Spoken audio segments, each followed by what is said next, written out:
Paper trading on Tradestation allows you to practice trading without risking real money by simulating trades using real market data. Here's how to set up and use paper trading. Log into Tradestation. Open platform. Launch the Tradestation desktop platform or web version and log in with your credentials. Access the paper trading feature. Navigate to paper trading. Go to the account menu or trading tab and select paper trading. Ensure you are in the paper trading environment rather than your live trading account. Set up a paper trading account. Create account. If you don't already have a paper trading account, follow the prompts to create one. This is typically a simulation account with virtual funds. Fund your paper trading account. Virtual funds. Your paper trading account will be pre-funded with virtual money.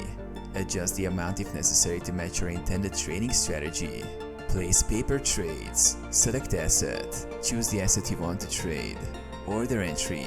Use the order bar or trade tab to enter a trade, just like you would in a real account. Configure trade. Set trade details such as order type, quantity, and price. Monitor trades. Track performance. Use the orders or positions tab to monitor your simulated trades. Review performance and adjust strategies as needed. Analyze results. Evaluate performance. Analyze the results of your paper trades, including metrics like profitability and trade execution.